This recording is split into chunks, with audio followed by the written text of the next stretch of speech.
ನಮ್ಮ ಮನೇಲಿ ವಡೆ ಮಾಡಿ ತುಂಬ ದಿನ ಆಗಿಬಿಟ್ಟಿತ್ತು. ನಮ್ಮತ್ತೆ ರೆಗ್ಯುಲರಾಗಿ ಮಾಡೋರಂತೆ, ನಾನು ಮಾಡ್ತಾ ಇಲ್ಲ ಅಂತ ಅಂದ್ಬಿಟ್ಟು ನನ್ನ ಹಸ್ಬೆಂಡ್ ಕಂಪ್ಲೇಂಟ್ ಮಾಡಿದ್ರು. ಹಾಗಾಗಿ ಅವ್ರಿಗೋಸ್ಕರ ಇವತ್ತು ವಡೆನ ಮಾಡಿದ್ದೀನಿ. ಆಚೆಗಡೆ ಫುಲ್ ಕ್ರಿಸ್ಪಿಯಾಗಿ ಒಳಗಡೆ ಸಾಫ್ಟಾಗಿರೋ ವಡೆನ ಮಾಡ್ಕೊಳ್ಳೋಣ ಬನ್ನಿ. ತಿಂತಾಯಿದ್ರೆ ಇನ್ನೊಂದು 4 ಜಾಸ್ತಿ ತಿನ್ನಬೇಕು, ಅಷ್ಟೊಂದು ಚೆನ್ನಾಗಿರುತ್ತೆ. ಪ್ರಾಸೆಸ್ ನೋಡೋಣ ಬನ್ನಿ. ಹಾಯ್ ಎಲ್ಲೋ ಎಲ್ಲ ನನ್ನ ಪ್ರೀತಿಯ ಕನ್ನಡಿಗ ಜನತೆಗೆ. ಫಸ್ಟ್ ಬೇಳೆನ ಚೆನ್ನಾಗಿ ವಾಶ್ ಮಾಡ್ಕೊಬಿಟ್ಟು ಇನ್ನು ಒಂದು 4 ಅವರ್ ಆದರೂ ನೆನೆಯಲಿಕ್ಕೆ ಬಿಡಬೇಕು. ನೆಂದಾದ್ಮೇಲೆ ಈ ಥರ ಇರುತ್ತೆ. ಇನ್ನು 4 ಮಿಕ್ಸಿಗೆ ಹಾಕ್ಕೊಳ್ಳಿಕ್ಕೆ ಅಂತ ಅಂದ್ಬಿಟ್ಟು ಈರುಳ್ಳಿ, ಸ್ವಲ್ಪ ಶುಂಠಿ ಹಾಗೆ ಸ್ವಲ್ಪ ಕೊತ್ತಂಬರಿನ ತೊಗೋಬೇಕು.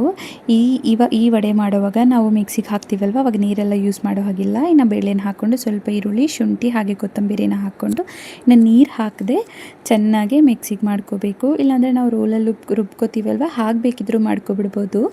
ನಾನು ಮಿಕ್ಸಿಗೆ ಹಾಕ್ಕೋತಾ ಇದ್ದೀನಿ. ನೀರು ಹಾಕ್ದಿರ ಮಧ್ಯದಲ್ಲಿ ಒಂದು ಸ್ವಲ್ಪ ಎಲ್ಲ ಇದು ಮಾಡ್ಕೋತಾ ನಾವು ಇದನ್ನು ರೆಡಿ ಮಾಡ್ಕೋಬೇಕು. ನೀರು ಹಾಕಿದ್ದೀವಿ ಅಂದರೆ ನೆಕ್ಸ್ಟ್ ನಮ್ಗೆ ವಡೆ ಮಾಡಲಿಕ್ಕಂತೂ ಖಂಡಿತ ಬರಲ್ಲ. ನೋಡಿ, ನೀರು ಹಾಕ್ದಿರಾನೆ ಇದು ಮಾಡಿದ್ದೀನಿ. ಈ ಥರ ಕನ್ಸಿಸ್ಟೆನ್ಸಿಯಲ್ಲಿರಬೇಕು, ಸ್ವಲ್ಪ ಗಟ್ಟಿಯಾಗೇ ಇರಬೇಕು. ಇನ್ನು ಎಲ್ಲನೂ ಇದೇ ಥರ ಹಾಕ್ಕೋತಾ ಇದ್ದೀನಿ. ಇನ್ನು ಕೊತ್ತಂಬರಿ ಸೇಮ್ ಎಲ್ಲದರಲ್ಲೂ ಒಂದೇ ಹಾಕ್ಕೊಂಬಿಟ್ಟು ಅವನ್ನೆಲ್ಲ ಚೆನ್ನಾಗಿ ಮಿಕ್ಸಿ ಮಾಡಿ ಇಟ್ಕೊಂಡಿದ್ದೀನಿ. ನಮ್ಮ ಕನ್ಸಿಸ್ಟೆನ್ಸಿ ಈ ಥರ ಬರಬೇಕು.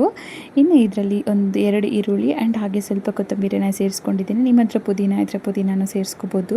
ಇನ್ನು ಇದರಲ್ಲಿ ಸ್ವಲ್ಪ ಜೀರನ ಹಾಕೋಣ ಅಂತ ಅಂದ್ಬಿಟ್ಟು ಜೀರನ ಹಾಕಿ ಸ್ವಲ್ಪ ಉಪ್ಪನ್ನ ಸೇರಿಸ್ಕೊಬಿಟ್ಟು, ನಾನಿಲ್ಲಿ ಮೆಣಸಿನ್ಕಾಯಿ ಏನೂ ಯೂಸ್ ಮಾಡಿಲ್ಲ, ಹಾಗಾಗಿ ಖಾರ ಪುಡಿನ ಯೂಸ್ ಮಾಡ್ಕೊತಿದ್ದೀನಿ. ನಿತ್ವಿ ತಿಂತಾರಲ್ವ, ಹಾಗಾಗಿ ಹಸಿಮೆಣ್ಸಿನ್ಕಾಯಿ ಬೇಡ ಅಂತ ಅಂದ್ಬಿಟ್ಟು ಬರೀ ಖಾರ ಪುಡಿನ ಮಾತ್ರ ಯೂಸ್ ಮಾಡ್ಕೊತಾ ಇದ್ದೀನಿ ಇಲ್ಲಿ. ಇನ್ನೆಲ್ಲವನ್ನು ಹಾಕ್ಬಿಟ್ಟು ಎಲ್ಲನೂ ಈ ಥರ ಒಂದು ಸಲ ಚೆನ್ನಾಗಿ ಕಲಿಸ್ಕೊಬಿಟ್ಟು ಸ್ವಲ್ಪ ಹೊತ್ತು ಬಿಟ್ಟು ಆಮೇಲೆ ಒಂದು ಬಾಣಲಿ ಇಟ್ಬಿಟ್ಟು ಬಾಣಲಿಯಲ್ಲಿ ಎಣ್ಣೆ ಹಾಕಿ ಇನ್ನು ನಾವು ಇದನ್ನು ವಡೆ ಶೇಪಲ್ಲಿ ಮಾಡಿಕೊಂಡು ಎಣ್ಣೆಯಲ್ಲಿ ಬಿಟ್ಕೊಳ್ಳೋದು ಅಷ್ಟೇ. ತುಂಬ ಟೇಸ್ಟಿಯಾಗಿರೋ ವಡೆ ರೆಡಿ ಆಗಿಬಿಡುತ್ತೆ. ತುಂಬ ಟೇಸ್ಟ್ ಅಂತೂ ತುಂಬ ಚೆನ್ನಾಗಿರುತ್ತೆ. ನನಗೆ ವಡೆ ಅಂದರೆ ಮುಂಚೆ ಅಷ್ಟೊಂದು ಮಾಡಲಿಕ್ಕೆಲ್ಲ ಬರ್ತಿರ್ಲಿಲ್ಲ, ನಮ್ಮತ್ತೆ ಮಾಡ್ತಿದ್ರು. ಇನ್ನು ಅವ್ರನ್ನ ನೋಡಿಬಿಟ್ಟು ಇನ್ನು ನೆಕ್ಸ್ಟ್ ನಾನು ವಡೆ ಮಾಡೋದನ್ನು ಕಲಿತೆ. ನೋಡಿ, ಆ ಕಡೆ ಈ ಕಡೆ ಚೆನ್ನಾಗಿ ಗೋಲ್ಡನ್ ಕಲರ್ ಬರೋವರೆಗೂ ಫ್ರೈ ಮಾಡ್ಕೋಬೇಕು. ಆ್ಯಕ್ಚುಲಿ ನನಗೆ ವಡೆ ಶೇಪ್ ಹಾಕೋದು ಅಷ್ಟೊಂದು ಚೆನ್ನಾಗಿ ಬರೋಲ್ಲ. ಇನ್ನು ವಡೆ ಶೇಪ್ ತುಂಬ ಚೆನ್ನಾಗಿ ಹಾಕ್ತಾರೆ, ನಾನು ಹಂಗೂ ಸ್ವಲ್ಪ ಹಾಕ್ತೀನಿ. ಸೊ ಇನ್ನು ಇವತ್ತು ವಡೆನ ಮಾಡ್ತಾಯಿದ್ದೀನಿ. ಯಾರ ಹೆಲ್ಪ್ ಇಲ್ಲದೆ ಇದೇ ಫಸ್ಟ್ ಟೈಮ್ ನಾನು ವಡೆನ ಮಾಡ್ತಿರೋದು.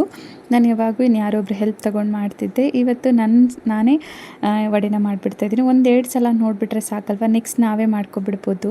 ಇನ್ನು ವಡೆ ಅಂತೂ ತುಂಬ ಕ್ರಿಸ್ಪಿಯಾಗಿ ಒಳಗಡೆ ಸಾಫ್ಟಾಗಿ ತುಂಬ ಚೆನ್ನಾಗಿ ಬಂದಿತ್ತು. ಟೇಸ್ಟು ತುಂಬ ಚೆನ್ನಾಗಿತ್ತು. ಈ ಥರ ವಡೆನ ಒಂದು ಸಲ ನಿಮ್ಮ ಮನೇಲಿ ಟ್ರೈ ಮಾಡಿ ನೋಡಿ. ನನಗೆ ಹೇಗೆ ಬಂತು ಅಂತಂದ್ಬಿಟ್ಟು ನನಗೆ ಕಮೆಂಟ್ಸಲ್ಲಿ ತಿಳಿಸಿ.